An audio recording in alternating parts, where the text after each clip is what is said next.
I was like, a horror movie in January? Oh, this movie's gonna be trash. But as I was watching it, I was like, this actually isn't that bad. But then there's something that they do where I'm just like, oh, come on, really? Underwater is a movie produced by Fox, which is now owned by Disney, and it stars Kristen Stewart, TJ Miller, Jessica Henwick, and others, and it takes place 6 miles towards the ocean floor, and disaster strikes as part of the giant facility that they're in starts to collapse as water rushes into the place. So being led by their captain, they have to try to figure out a way how to get back to the surface, and the only way that they can determine is they have to walk the ocean floor to get to the main part of the facility. But now, unbeknownst to them, they are being tracked by these mysterious creatures that they've never encountered before. And ultimately, this movie wastes absolutely no time. The moment that you see in the trailer where the water's rushing into the facility, like that happens in like the very beginning of the movie. And as I was watching the movie, I was just like, oh, okay, we're starting already? All right, okay, I'm here for it. And the movie pretty much had its foot on the gas from start to finish. There wasn't really a whole lot of quiet moments in this movie. It was just go, go, go, go, go. And this movie was driven way more by the plot than it was the characters. And really, it's a plot that's been done before. Like, you have a crew that's in this unknown region, and then suddenly they discover these creatures that nobody knew about. What does that sound like? Basically, if you've seen every Alien movie, you've seen this movie. And there have been plenty of other movies that have done like Disaster, Under the Sea, or anything like that. Essentially, there was nothing new under the sun, or really under the water, for this movie. But despite having seen a lot of the certain plot elements from this movie, like, I didn't have a terrible time with this movie. I was just like,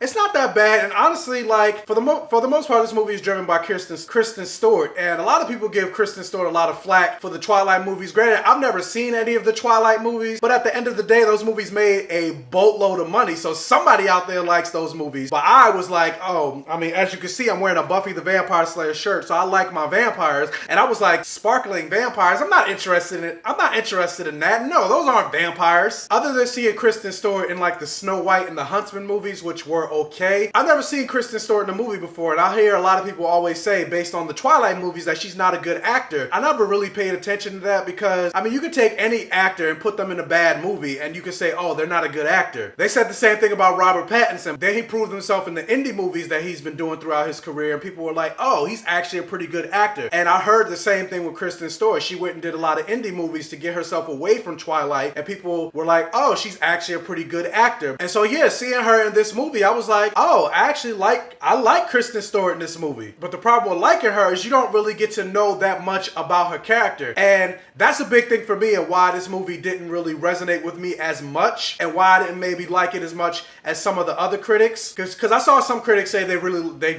did really enjoy this movie. But for me, I'm a character guy. If I'm invested in the characters, then you got me. Even with video games, like if the characters are great but the gameplay isn't that great, I'm still going to be very well invested in the video game. Like, there's a video game called Indigo Prophecy by Quadratic Dream, and the gameplay in that movie sucks. It's basically Simon Says. You're just pressing buttons in sequential order, basically like a QuickTime game, and that's pretty much the whole gameplay. But yet the characters and story are so compelling that I love that game. And so you get this movie, the characters aren't really that compelling. You don't know anything about the characters because it's just go, go, go, go, go. You're just trying to escape the underground facility. There's no quiet moments that you actually learn anything about these characters. So for me, it's like you can substitute these characters with anybody or any actor. It's like it will serve the same purpose, and you really don't care. And so even when characters die, you don't really care that much. But one thing I did care about, TJ Miller was in this movie, and I hated his character. And you think about TJ Miller, you think about the guy that's always throwing jokes and stuff like that, and for this particular movie, like, it didn't work. And it's nothing against TJ Miller himself, because he didn't write the movie, he didn't direct the movie. It was just the way the character was written, and I feel like the writers felt, oh, I have TJ Miller in here, I need to throw some humor. And it's like, yeah, humor works for movies, especially horror movies and disaster movies, but his particular humor, it didn't work. Like, there wasn't a single joke that TJ Miller's character said that landed with me, or not, and not even just me, the audience. Like, not a single person in that audience laughed. It was just a bunch of crickets the entire movie every time TJ Miller threw a joke, and it was just like, man, shut up. Now is not the time. Like, and this isn't a spoiler, but there's a joke that he throws in when Kristen Stewart is saving him, and the joke that he throws in is, oh my god, I can't think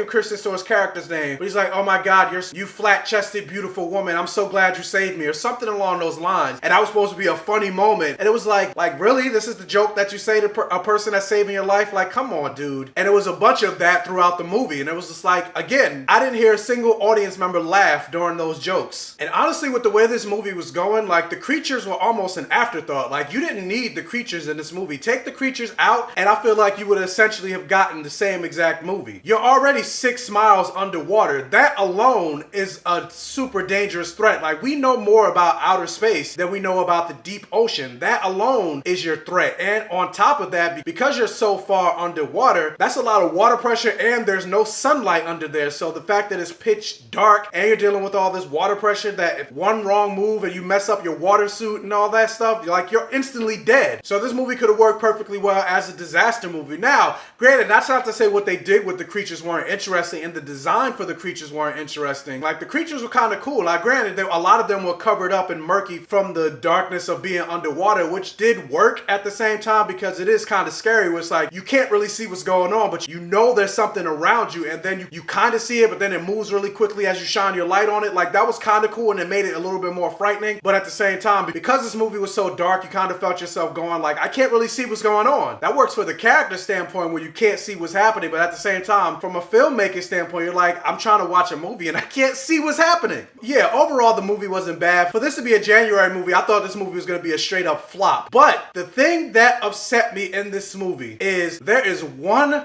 black character in this movie. And I don't even know if I need to say the rest because it's a horror movie and you got one black character. What do you think happened to him? And it's like, really?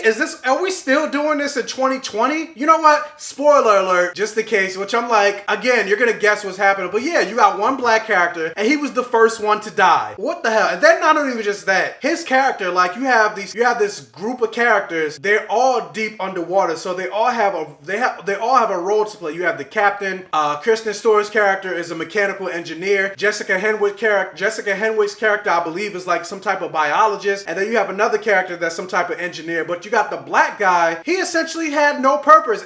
All of them were doing things, but he was just like, I don't know. So it's like, did they pull a Star Wars The Force Awakens and make the black guy the janitor of the crew? Because there was a line that he threw in there where he was like, oh yeah, there's a core reactor that's gonna blow out. And I was like, oh, he's kind of smart. Then he throws in the line, oh, but the only reason I know that is because I watch a lot of anime. And it was just like, what? So for that alone, this movie almost got a flop for me because it's like, not only did they make the black character seem almost worthless in this group of scientists, but then they killed him first. And not only just that, they made him like a black trope and saying there's a line that Kristen Stewart says that, again, spoilers, he dies in his spacesuit underwater because the spacesuit, his helmet begins to crack. And when you're that deep underwater and feeling that much water pressure, you basically implode. And so after he dies, there's a line from Kristen Stewart where she says, oh, he knew his helmet was faulty and he basically put it on to sacrifice himself for everybody else. And I was just like, oh yeah, fuck this movie. And it wasn't even that long into the movie that he died. So I was just like, oh, come on. But overall, I would say Underwater, it barely broke even for me. Like that the black character dying and then the fact that he wasn't even really, he didn't really contribute anything to me, that almost made it a miss for me. But yeah,